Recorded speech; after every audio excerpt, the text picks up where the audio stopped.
When you suggest to people that their money should be gold or silver coin, as it says in the Constitution, they sometimes stare at you with a blank expression or make the most extraordinary comments.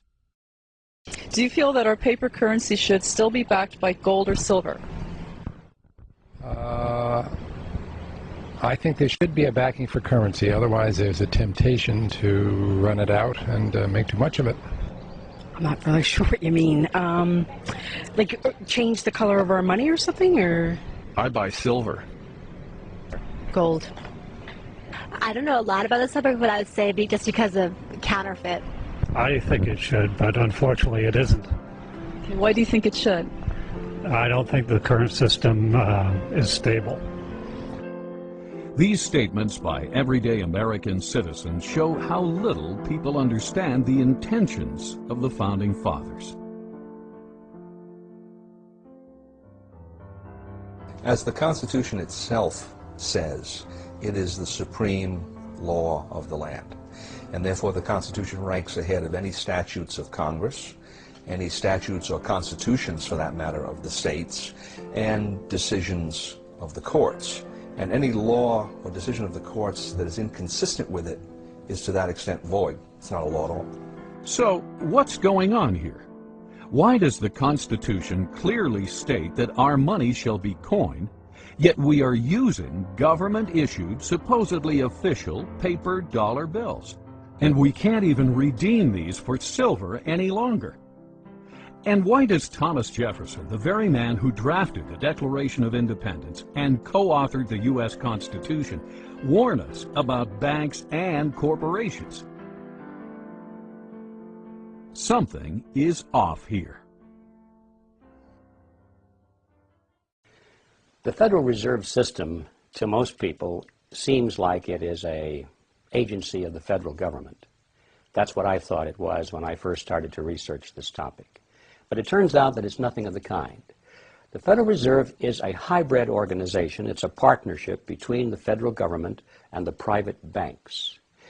When you look at it deeper than that, its essence is neither as a government agency or a private company.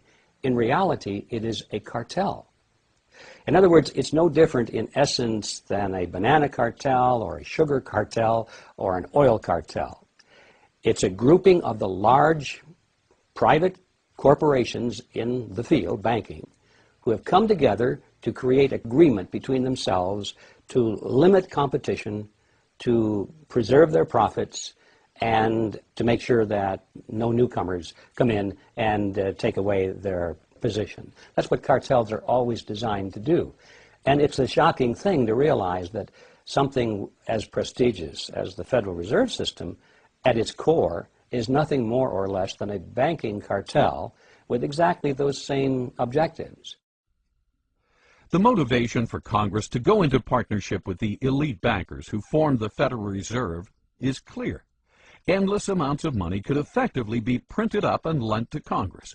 Thus, individual congressmen would no longer be forced to depend on raising taxes to generate additional revenue, an unpopular action that can cost them re-election.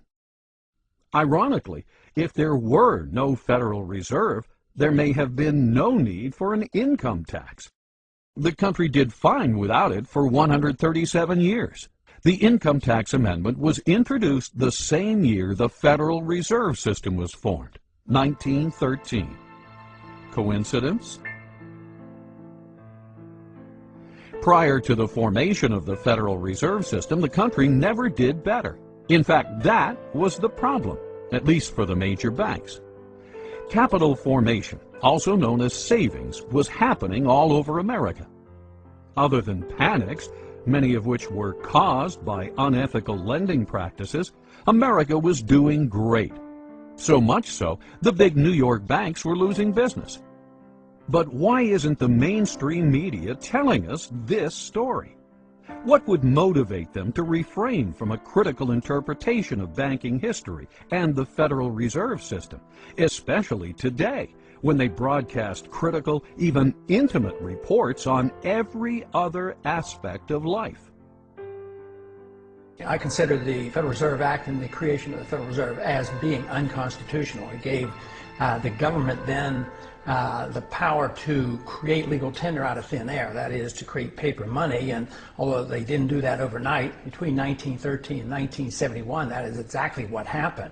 But the notion of a central bank does not fit into the Constitution. The Congress has the authority to coin money, and only gold and silver should be legal tender. And this is an absolute contradiction of the Constitution to have a Federal Reserve System and a central bank.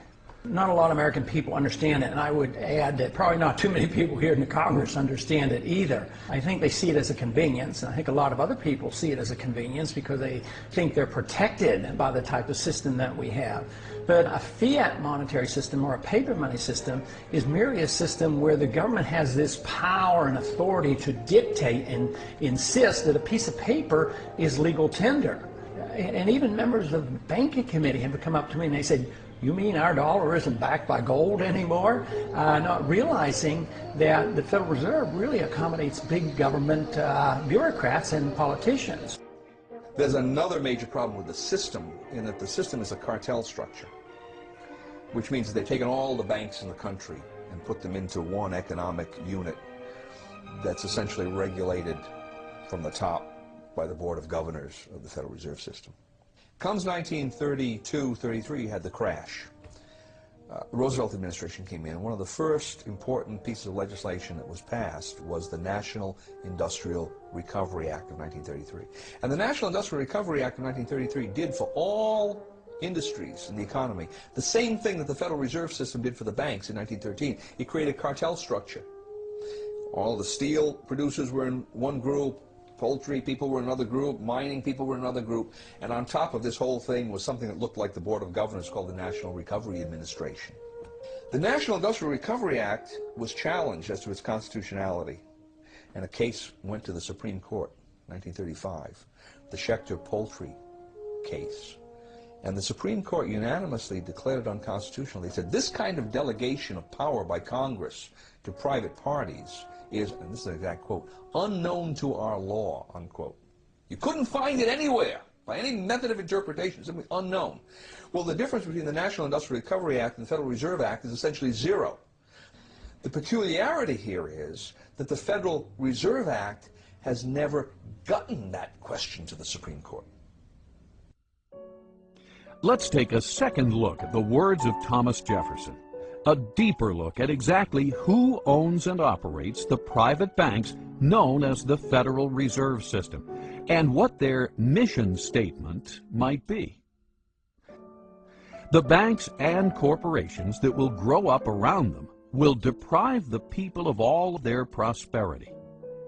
Interesting that Jefferson not only mentions the banks that will grow up, but the corporations as well. Bear in mind that each one of the Federal Reserve Banks is basically a private corporation. Neither you and I, the people, nor the federal government, for that matter, own these corporations, these so-called banks. They are owned by other corporations, known as member banks. The Fed was formed not in Washington, D.C., not in the halls of Congress or some meeting room, but it was formed on a private island off the coast of Georgia called Jekyll Island. This island in those days was a club they called the Jekyll Island Club. And its members were a relatively small group of billionaires from New York, people like J.P. Morgan and William Rockefeller and their business associates. When they went to the island, they all traveled aboard the private railroad car of Senator Nelson Aldrich. This was November of 1910, and he and 6 other men were told they mustn't be seen together, they couldn't dine together on that evening, and they must avoid newspaper reporters at all costs. One of them carried a shotgun. Just in case he had been confronted by a reporter, he was prepared to tell them that he was going on a duck hunting trip. When they got on board this railroad car, they were told not to address each other by last names, first names only.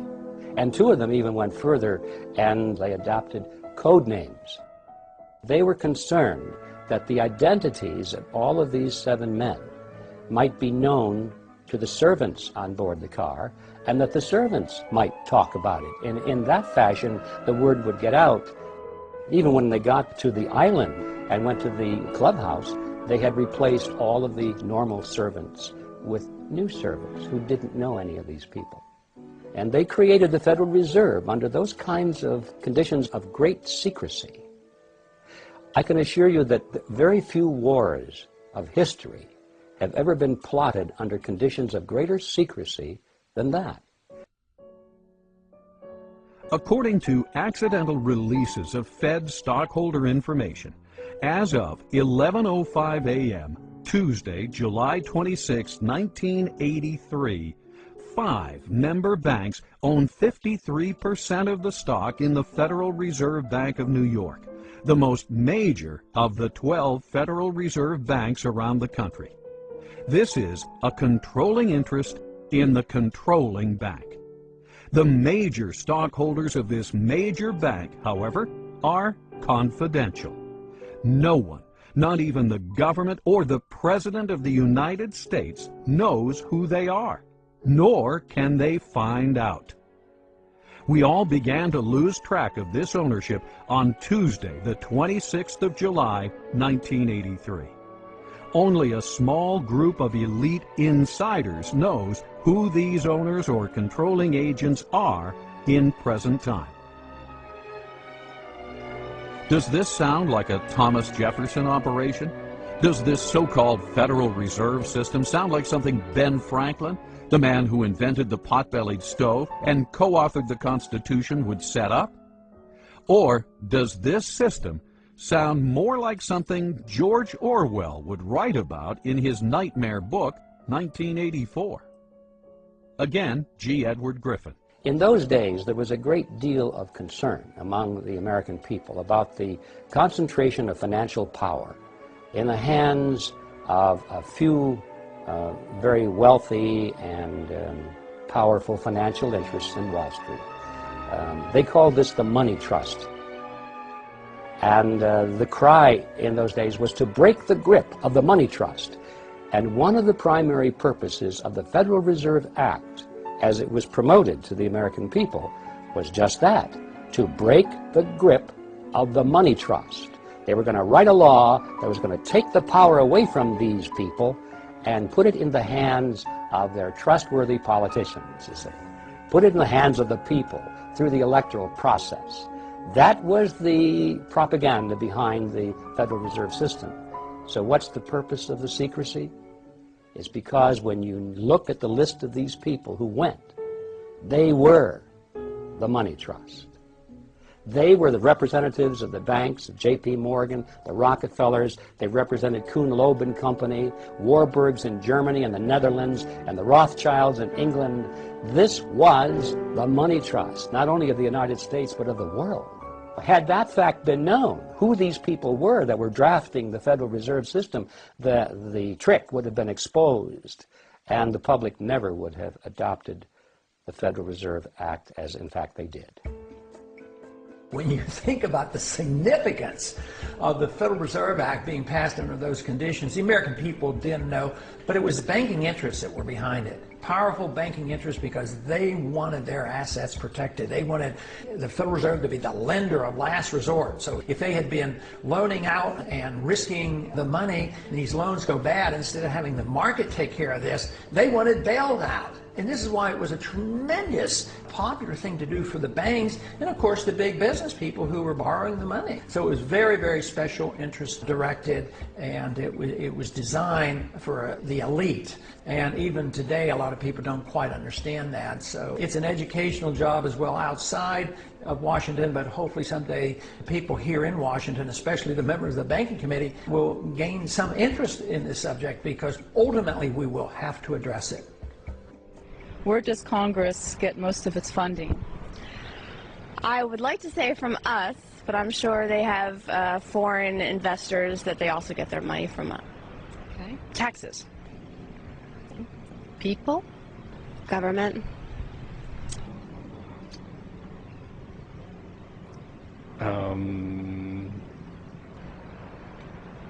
It gets it out of federal taxation, of course.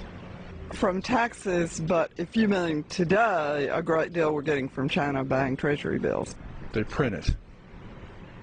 And can you elaborate on that? They have no funding. They have no money. It's all puff and mirrors. They have no money. It's all an illusion. There's not much in back of it. As we can see, the average American citizen has conflicting ideas as to where Congress gets its funding. In actuality, Congress gets most of it by borrowing it from the Federal Reserve. The Federal Reserve gets the so-called money by effectively printing it up. The whole process is known as the Mandrake mechanism. Thus, today's paper currency, far from the gold and silver coinage stipulated by the founders, is essentially created out of thin air. Most people are alarmed when they hear about the fact that the Fed can create money out of nothing and charge interest on it, so-called interest. It starts with Congress. Remember, a moment ago I said that the Federal Reserve System was a partnership between a cartel and the federal government. Mr. Chairman, we've got to go vote, and we want to thank you for being here with us for today. And, well, if there's a partnership, thank you also for, there's a reason for the partners, both of them, to be in it, or they wouldn't be. So why is the banking fraternity in this partnership, and why are the politicians in it? Congress needs more money. They always need more money. They like to spend money. That gets them elected. They don't like to raise taxes because that gets them unelected. The answer, of course, is that they borrow it. If you're not going to tax it from somebody, you can borrow it from somebody else. And that's why we have government bonds and treasury notes and bills and so forth. And we have what's called the national debt, because they've borrowed money to pay for current expenses that they don't want to pay for through taxes, because that would be unpopular. So 30 days after they borrowed $1 billion, or 60 days, whatever the term of the loan is, they have to pay that money back. Well, lo and behold, it turns out that the congressmen and the senators are still not taking in as much money in taxes as they are spending in benefits, so they don't have the money to repay the loan. So what do? Easy. Borrow some more. Borrow enough to pay back the original loan, plus a little bit more to keep them in office. So this process goes on and on and on, and that's why we have the national debt growing and growing and growing. The Federal Reserve enters the picture at this stage because, you see, they can never borrow enough from the private sector. There's never enough existing money out there for the politicians to borrow. So what do? They go to the Federal Reserve System, and by agreement, remember this is their partner now, the Federal Reserve System agrees literally to create the money that they're going to lend to the government. It's not really a lending at all, as you can see, but they use the old traditional words of lending it to the government, when in fact all they're doing is just printing it for the government. They're creating it for the government, and then they call it a loan. Of course, they don't print it all because most of it's checkbook money, but nevertheless, the process is the same as if they had just turned on the printing presses and printed all this money and gave it to the federal government. So now, once the Federal Reserve System creates this money out of nothing, literally, it's fresh money into the society, into the economy, and that's how the money supply keeps growing and growing and growing. What about the banking partner? What's in it for them? I come in and I give the bank, say, 100 ounces of gold, and the bank offers me some interest payment on that. They're going to pay me 3% interest. And they're going to take that 100 ounces of gold and they're going to lend it out at 5%. That's how they make their money, the 2% spread. Okay? Now that's fine so far, because I know that gold is in there, it's being loaned out, and someday, now I'm getting 2% interest, and someday I can ask for that principal back. It might be 6 months, it might be a year, whatever it is. Where the trick comes into this is the bank says, not only are we going to lend that money out, but we're going to allow you, Mr. Depositor, to draw on that money right now. All right? Which means that they can't possibly be saying that I can draw 100% of that deposit when they've also loaned out 100% of that deposit. Now, maybe they don't loan out 100%, maybe they don't loan out 90% or 80%, whatever it is. And that's the fractional reserve concept. They don't have enough reserves to pay out all of these obligations that they've made, especially with respect to paper currency, because usually that's the way it worked. Now, why do they do this? Well, they do this because they make money. Right? If I can loan out essentially more than I have in my reserves, by that difference I'm increasing interest payments. So the bankers are beneficiaries of this, and obviously the first lender, the person that receives that money, is a beneficiary because he's getting money they wouldn't have gotten otherwise, even though he has to pay interest on it. But then what happens down the line? This is the fascinating part about it. The market has set prices and wages on the basis of what it believes is the total amount of money that's in circulation. Along come the banks and they start generating new money that the market doesn't know about. It finds out about it because the money goes into circulation. So I'm the first user of this money. I've just received the loan from the bank. I'm going to go out and buy cement with it. And when I buy cement with it, cement is at the original market price. Now, as that money starts percolating into society, the market realizes there's more money than there was before. More money chasing the same amount of goods means the prices of goods go up, right? So eventually, somewhere down the line, that same cement that I just bought for $5 a pound is going to cost someone else $6 a pound. Now, if he buys that cement at $6 a pound before his income has increased commensurately, what's happening to his real wealth? He's losing real wealth, right? His costs have gone up, his income stays the same, his real wealth is decreased. Whose real wealth has increased in this transaction? Mine and the bank's, because we got the full value of the money right at the beginning. So this system transfers wealth. Somehow, you can't exactly follow it, but the principle is there. It transfers wealth from society to the creators of money. For every $1 billion that's put into the banks, I, as a commercial banker, can create an additional $9 billion and push them out into the economy as loans. Now that $9 billion based on the $1 billion, which itself was created out of nothing, all of it is just fiat money. It's created out of nothing, but the commercial banks get the bigger end of the deal, as you can see. They can create 9 for the private sector called loans, and these are genuine loans. And that is where our money comes from. That is how money is created. Every bit of it is created in this fashion. Every bit of it is based upon debt, and that debt creates money that literally has nothing behind it at all. Now this is how money is created in the Western world. And it's an amazing story. Only a very few people at the top know how money really comes into existence. Best estimates say that a network of about 7,000 people, mostly located in large urban areas worldwide, facilitate the acquisition and control of the voting stock of these banks by proxy. The marching orders as to where literally hundreds of trillions of dollars of monetary power will be directed are believed to be given by the 7,000 on instructions from an insider control group we estimate to number about 300. Of the 300, many are related to one another by blood, marriage, and business ties, and, it would seem, have family ties to the original robber barons of the Industrial Revolution at the turn of the 19th century. More importantly, however, most of the 7,000 involved in this group may be largely unaware of their negative effects on society. They may sincerely, but naively, believe they are simply doing good. Nevertheless, now talking about the 300 who form the inner controlling body, we estimate that about 50 of this group are anything but naive.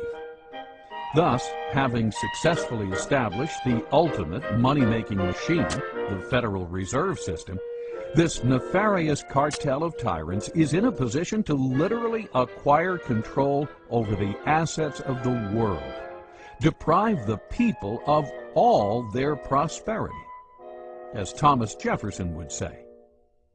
This is the calculus of the situation, and this is exactly what they are doing, with a little help from their virtuous but ignorant servants in Congress, as John Adams might say.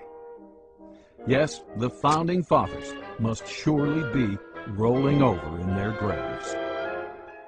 The original intent of the Constitution is spelled out quite clearly, not only in the document, but in the immediate history that surrounds its formation. Now, Article 1, Section 10, Clause 1 limits the powers of the states. It says, no state shall coin money. States had coined money. stops them from doing it. No state shall emit bills of credit. Now that's one of those peculiar words. If you were living in that time, you knew what it meant. It meant essentially what we call paper money. No state shall emit bills of credit, which means that a state itself cannot create paper money, and then it can't do it indirectly by setting up some kind of a bank that's controlled by the state.